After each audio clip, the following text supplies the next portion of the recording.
Penggunaan analogi adalah teknik berpikir di mana satu situasi atau konsep yang lebih akrab digunakan sebagai titik referensi untuk memahami atau menjelaskan situasi atau konsep lain yang kurang familiar atau lebih kompleks. Analogi sering digunakan untuk menjembatani kesenjangan pemahaman dengan menarik kesamaan antara dua hal yang tampaknya berbeda.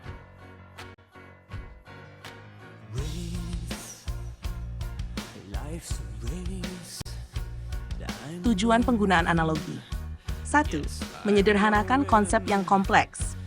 Dengan menghubungkan sesuatu yang kompleks dengan sesuatu yang lebih sederhana atau lebih dikenal, analogi dapat membuat konsep sulit lebih mudah dipahami. 2. Membantu proses pembelajaran. Dalam pendidikan, analogi sering digunakan untuk membantu siswa memahami konsep-konsep abstrak atau teknis dengan hubungkannya ke situasi sehari-hari yang sudah mereka kenal. 3. Membangun argumen. Dalam debat atau argumen, analogi dapat digunakan untuk memperkuat klaim dengan menunjukkan bagaimana sesuatu yang sudah diterima dapat diterapkan dalam konteks yang berbeda. Merangsang kreativitas. Analogi juga bisa merangsang pemikiran kreatif dengan menghubungkan ide-ide dari berbagai bidang atau disiplin ilmu, sehingga memungkinkan munculnya solusi baru.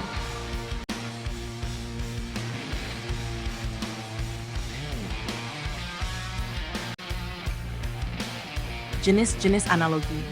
Set analogi struktural. Ini melibatkan kesamaan dalam struktur atau hubungan antara dua konsep. Misalnya, hubungan antara baterai dan mobil listrik bisa dianalogikan dengan perut dan manusia dalam hal energi yang digunakan untuk berfungsi. Fungsional. Analogi fungsional melihat kesamaan dalam fungsi atau peran antara dua hal. Misalnya, matahari dapat dianalogikan dengan bola lampu karena keduanya berfungsi sebagai sumber cahaya. Analogi sebab-akibat. Analogi ini melihat kesamaan dalam hubungan sebab-akibat. Misalnya, kurang tidur C dapat dianalogikan dengan bahan bakar rendah pada mobil, karena keduanya menyebabkan penurunan kinerja. 4. Analogi personifikasi. Ini adalah penggunaan karakteristik manusia untuk menjelaskan konsep abstrak. Misalnya, komputer yang lambat dapat dianalogikan dengan orang yang sedang lelah, di mana keduanya memiliki kinerja yang menurun.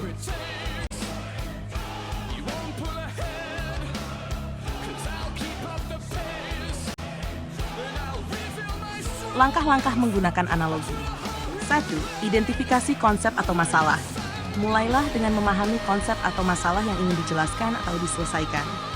Pastikan Anda memiliki pemahaman yang jelas tentang elemen-elemen utama dari konsep tersebut. 2. Temukan sumber analogi. Cari sesuatu yang sudah dikenal oleh audiens atau yang lebih sederhana untuk dipahami, dan pastikan ada kesamaan struktural, fungsional, atau sebab akibat dengan konsep yang ingin dijelaskan. 3. Bangun hubungan.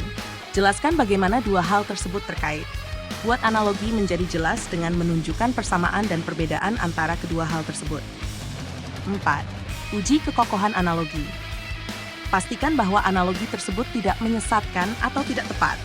Analoginya harus cukup dekat dengan konsep yang dijelaskan, agar tetap relevan, tetapi juga cukup berbeda untuk memberikan pemahaman baru.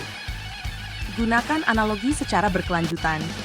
Setelah memperkenalkan analogi, Anda bisa terus merujuk kembali padanya untuk memperjelas ide dan memastikan konsistensi dalam penjelasan.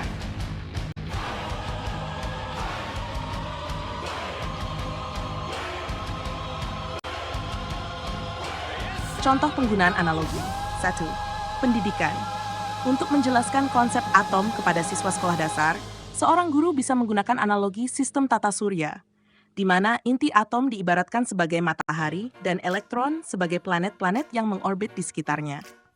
2. Bisnis. Dalam menjelaskan strategi diversifikasi produk, seorang manajer pemasaran mungkin menggunakan analogi portofolio investasi, di mana memiliki berbagai produk diibaratkan sebagai memiliki berbagai jenis investasi untuk mengurangi risiko.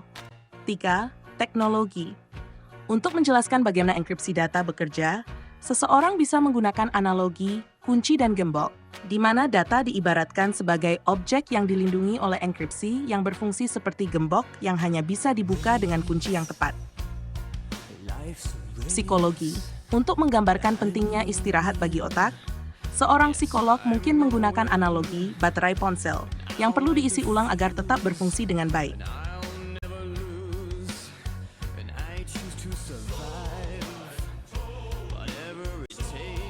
Keuntungan penggunaan analogi. 1. Mempermudah pemahaman. Analogi membuat konsep yang sulit lebih mudah dipahami dengan menghubungkannya dengan sesuatu yang sudah dikenal. Meningkatkan daya ingat. Menggunakan analogi dapat membantu audiens mengingat informasi lebih baik karena mengaitkannya dengan sesuatu yang akrab. 3. Mendorong pemikiran kreatif. Analogi seringkali membuka cara berpikir baru dengan menghubungkan ide-ide dari berbagai disiplin ilmu atau konteks. 4. Membangun argumen yang kuat. Analogi yang baik dapat memperkuat argumen dengan menunjukkan bagaimana prinsip yang sama berlaku dalam situasi yang berbeda.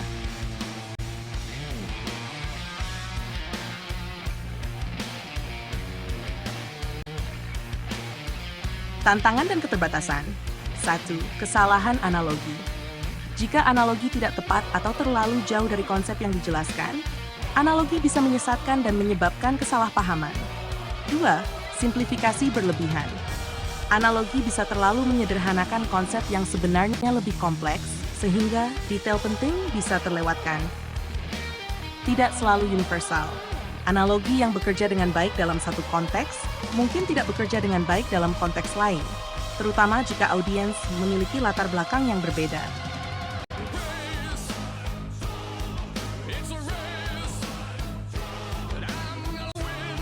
Kesimpulan, penggunaan analogi adalah alat yang efektif untuk memfasilitasi pemahaman, mendorong kreativitas, dan membangun argumen.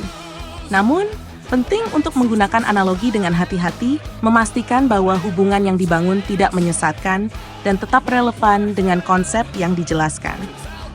Dengan pemilihan analogi yang tepat, Anda dapat membuat ide-ide kompleks lebih mudah dipahami dan diterima oleh audiens yang lebih luas.